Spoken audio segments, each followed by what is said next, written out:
안녕하세요. 노다지 차트를 개발한 가비입니다.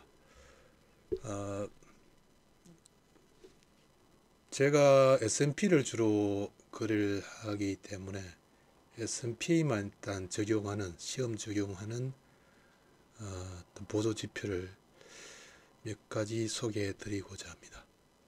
국선과 기타 상품용 거래에서 추가적으로 어떤 적용되는 지표입니다.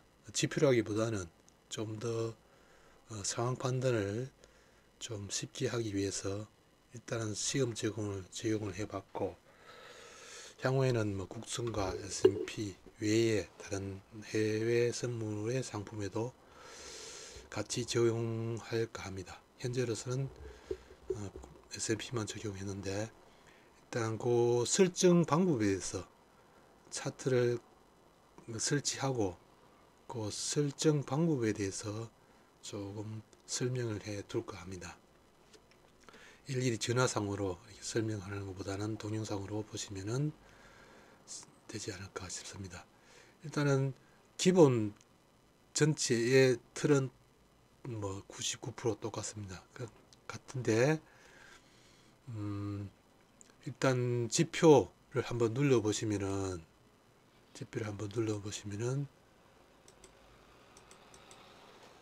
창이 하나 뜹니다. 제일 밑에 보시면은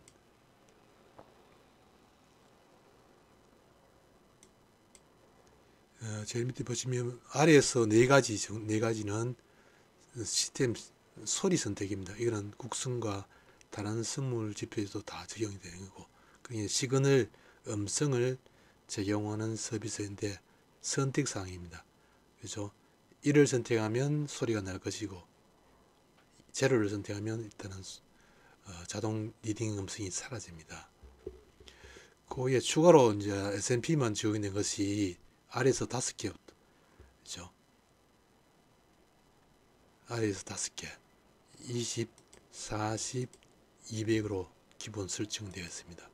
요거는 크기를 조정하시다 보면은 어떤 어느 것이 적당한 크기, 모니터의 해상도에 따라서 좀 더 굵기를 조정해서 쓰시면 될 것 같습니다. 그리고 차트 표시에 들어가서 제일 아래 부분에 십자선은 시가 십자선은 점선으로 표현합니다. 일단 점선으로 점 그래프로 이렇게 설정을 하시고, 아래로 내려와서 5분 연장 일자선은 요거는 일자 그래프로 설정합니다. 그리고 수평 수치값을 8로 둡니다.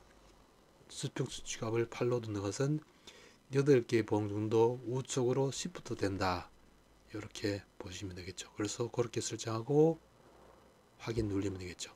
기존 설정을 그대로 불러오시고, 방금 설명해 드린 그 부분만 S&P를 차트를 보실 때만 일단 그렇게 설정해 두시면은, 여기 보시면은 이게 매수 신호일 때는 빨간색 바탕에 노란색 바탕이 들어가죠. 그리고 매도일 때는 매도 신호에다가 노란색 바탕, 좀 더 시각적으로 선명하게 들어오게 하기 위해서 이렇게 표현을 해봤습니다. 이것이 국선과 기타 상품에서는 화살표 방향만 갖고 검은색으로 표현되어 있죠. 그래서 S&P는 일단은 파란색과 빨간색에 바탕색을 노란색을 줌으로써 좀 선명하게 보이게 그렇게 표현을 했고, 그리고 현재가 봉에서 봉이 음봉일 때는 파란색 원이 하나 이렇게 표현되죠. 현지 봉이 현재가를 따라가면서 봉이 파란색 바탕이 그려집니다. 그죠? 그리고 현재 그 봉이 양봉일 때는 옅은 빨간색으로 바탕이 그려지게 표현되어 있죠. 빨간색일 때는 이렇게 빨간색으로 표현되죠. 그래서 현재가의 움직임을 좀 더 선명하게 볼 수 있도록 그렇게 바탕을 만들었고, 이것이 S&P에 추가된 사항이고, 5분 그 아래 이 텍스트 보시면 화살표 텍스트와 5분 연장선이 그 5분선을 연장을 시켜주는 거죠. 5분선이 완성되었을 때 이것이 그려집니다. 그래서 5분선이 따라 올라가는 시점에서는 봉이 완성되기 되면은 5분선도 따라 올라가겠죠. 그런데 완성되기 전에 만들어지고 있을 때, 위로 상방으로 만들어지고 있을 때는 우측에 보시면 일자선이 하나 이렇게 옆으로 하나 따라 올라가 있죠. 그죠? 미리 봉이 완성되기 전에 여기에 5분 연장선 위에 이렇게 그려지면 5분선이 위로 하나 만들어질 것으로 예상되죠. 미리 예상된 가격으로 이렇게 선이 그어집니다. 그리고 이 봉이 완성되는 순간 아래에 5분 연장선도 따라서 위로 올라가겠죠. 그래서 일자선을 보시면은 아래로 만들거나 위로 만들 때 미리 5분선이 위로 만들어질 것이다, 아래로 만들 것이다 것을 미리 이 연장선을 보고 일자선을 보고 미리 판단할 수 있겠죠. 그래서 S&P 부분은 이 부분하고 봉에 파란색이 만들어지는 요거하고 두 가지가 추가되었고, 국선이나 다른 상품과 다르게 신호의 화살표와 빨간색과 파란색, 그리고 바탕색을 노란색으로 하나 깔아줬습니다. 눈에 시야적으로 잘 들어오게 이렇게 설정이 되어 있습니다. 그리고 S&P 부분은 이렇게 S&P 부분만 이렇게 적용되었고, 제가 S&P만 계속 거래하면서 좀 더 시각적으로 눈에 잘 들어오도록 그렇게 표현을 차트에 어떤 유용하게 활용할 수 있도록 그렇게 표현을 해봤습니다. 그리고 이 보시면은 신호에 항상 매매는 좀 늦게 진입해도, 신호가 떨어지고 좀 늦게 진입해도 상관없습니다. 떨어지고 바로 이렇게 진입을 못 하더라도 이렇게 5분선이 만들어지는 자리에서 진입해서 익절하고, 익절 영역과 거의 5분선에 첫 만들어진 이런 선에서, 그죠? 매도 신호 떨어지고 이런 선에서 대응하면은 수익은 다 줍니다. 수익은 거의 다 준비되어 있습니다. 그런데 익절을 어디서 하느냐의 영역이죠. 익절을 어디서 하는 영역입니다. 그죠? 그래서 물론 이런 데서 실패가 나올 수 있죠. 들어갔다가 실패 나올 수 있죠. 그러면 다시 또 매도 신호 나오고 이런 데서 들어갑니다. 들어가도 반대 신호 나오면 그대로 들고 있습니다. 그죠? 그러면 어느 정도 수익권이 나오다가 다시 올라타면은 매수 신호 떴다 이런 데 다시 들어가서 익절, 매도 신호 들어가서 익절, 이렇게 익절을 어디서 하냐 있다. 그죠? 계속 매수 신호가 유지된 상태에서는 계속 5분선에 공격하는 수밖에 없습니다. 5분선에 매수 공격하는 수밖에 없습니다. 신호의 반대로 타지 마라. 다시 이어서 매도 신호 떨어졌는데 5분선 이런 데서 진입 못하더라도 이런 데서 진입을 하면 수익은 줍니다. 그죠? 그래서 항상 5분선 매도 신호 떨어지고 5분선 이런 데서 매도 공격을 해줍니다.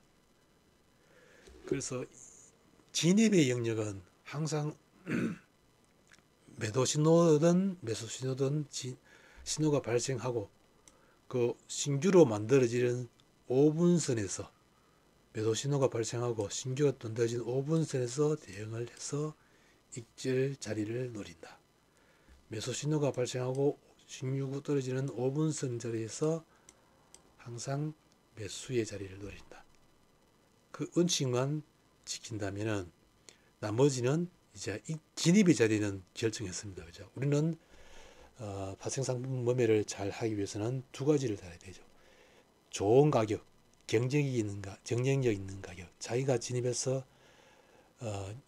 S&P 같은 경우는 8틱 정도 컷을 8틱에서 1틱 정도 컷을 일단 보는데 진입을 해서 진입 자리는 정해졌습니다. 그죠? 경쟁이 있는 자리에 진입을 할 수 있는 그런 조건을 차트로 만들어졌는데, 익절이를 제대로 몰았을 경우에는 수익을 못 챙기고 다시 반대 신호가 나오는 경우도 들어있죠. 그래서 가능한 진입 자리를 좋은 자리에 진입하면 빠져나오는데, 반대 신호 나와서 빠져나오는데도 손실을 최소화할 수 있고 또 반대 신호로 따라갈 수가 있는 거죠. 그래서 항상 기준은 5분선에서 진입을 한다고 보시면 되고, 신호의 반대 파동을 절대로 타서는 안 된다. 나머지 두 가지를 잘 해야 되는데, 한 가지는 추가적, 한 가지는 익지를 어디서 하느냐를 잘 판단을 해줘야 됩니다. 추세관이냐 박수관이냐. 박수관, 추세관은 물량대를 돌파하는 어떤 돌파나 하방 일타하는 그런 구간이기 때문에 추세가 길게 나오는 경우가 있지만은, 박스 구간에서는 막힐 수 있는 자리, 물량대에 막히 가지고 다시 조정으로 들어갈 수 있는 자리에서는 반드시 일단 익절을 해줘야 된다. 그래서 익절을 잘 하는 그런 습관을 들여야 된다. 막히는 자리 익절을 안 하다 보면은 수익 다시 조정이 어떤 행보 조정이 나왔을 때 약간의 가격 조정도 나올 수 있고 수익이 줄어들 수 있죠. 그리고 또 추가적인 어떤 수익권으로 연결되지 않으면서 또 반대 신호로 나와버리는 경우도 있죠. 그렇기 때문에 박스권에서는 익절의 ing력도 잘해야 되는 거죠. 두 가지를 잘해야 된다. 매수 좋은 자리, 경쟁이 있는 자리 잘해야 되지만은 익절 또한 잘해야 되는 것이 박스매매입니다. 두 가지를 잘해야 된다. 그리고 나머지는 뭐 리스크 관리라든지 이런 부분이 있겠죠. 그래서 어떤 제 차트에서는 진입 자리를 정확하게 잡아준다. 그리고 목표액을 2원, 2, 2, 2, 3. 그렇죠? 우리가 어느 부분에서 익절을 여기서 진입을 했다면 일단 이 부분에서 막히는 자리, 트렌드 라인하고 이 막히는 자리에서 일단은 익절해주고 다시 재진입 자리를 기다리는 그런 매매를 할 필요가 있습니다. 일단은 매매에서 어떤 추세 구간도 아닌데 물량을 딱 타고 뭐 상방으로 가거나 하방으로 뻗어가는 그런 추세 구간이 아닌데 도 불구하고 가욕을 부려가지고 익지를 제대로 못하다 보면은 분명히 수익에서 계속 놀다가 어떤 별로 못 챙기거나, 별로 수익을 못 챙기거나, 아니면 또 반대 신호 나오면은 네티 손질로 빠져나오고 반대로 포지션을 갈아타야 되는 그런 경우가 발생하기 때문에 항상 그런 데 유의하시기 바랍니다. 일단 오늘은 S&P의 부분만 추가로 된 사항만 일단 설명을 드렸습니다. 일단 과거 차트를 쭉 보시면 추세와는 박스 구간에서는 매도 신호 나오면 매도 신호도 일단 익절하고, 적당히 나왔을 때 익절하고, 다시 또 매수 신호 나오면 지지선 부분에서 매수해가서 막히는 부분 자리에서 또 익절하고, 그런 식으로 매도 신호 나와서 매도 신호 들어가서 다시 또 뭐 적당히 익절하고, 아니면 수익 못 주고 올라오면 다시 또 본전에서 한두 뒤주고 빠져나오거나 그렇게 하는 수밖에 없습니다. 항상 여기서 진입했는데 수익을 가다가 다시 또 쓱 올라서면 빠져나와야죠. 그렇죠? 매수는 여기서 못 따라가더라도 다시 또 올라타면 인데서 또 매수 가져와야 됩니다. 이미 이어서 추세관에 돌아섰으니까 다시 또 눌리기 죽으면 지선에서 전저점 부분, 지선 부분에서 다시 매수해서 올라타면 이제는 추세로 계속 가져야 되고, 이런 데서 계속 추가 매수 아니면 재진입 그런 식으로 가져야 됩니다. 일단 신호는 여기서 신호가 매수 신호 나오고 여기서는 눌림목 신호가 나오는 거죠. 그죠? 이거는 큰 신호고 이거는 작은 신호. 다시 올라타면은 그 신호는 계속 여기서 매수 신호는 계속 유지되고 있다 이렇게 보시면 되겠죠. 다시 올라타면 매수, 뭐 신규 진입이 이런 자리에서 해줘야 되죠. 이런 자리에서 해줘야 된다. 그래서 항상 그 원칙을 지켜가다 보면 최소한 일시적으로 수익이 못 나온 구간이 나오거나 한두 뭐 입질 못 하고 빠져나오는 경우가 나오더라도 다음에서 반드시 차 나올 수 있죠. 그리고 추세관이 나오다 보면 연속적으로 계속 수익이 발생하는 경우. 문제는 트레이드 하다 보면은 가욕을 부려가지고 막 추세관이라고 평소 물량보다도 과하게 싣거나, 그렇죠? 추가 매수 막 과하게 해서 가는 그런 경향이 있는데 그렇게는 하지 마시고 최소한 한 계약, 두 계약 계속 반복하는 그런 매매를 하시거나, 그리고 또 더 물량 여유가 있다면 두 계약, 네 계약 이런 식으로 보죠. 계속 두 계약씩 들어간다든지 이렇게 하시면 되겠죠. 그렇게 하시다 보면은 꾸준한 수익이 나올 것입니다. 감사합니다.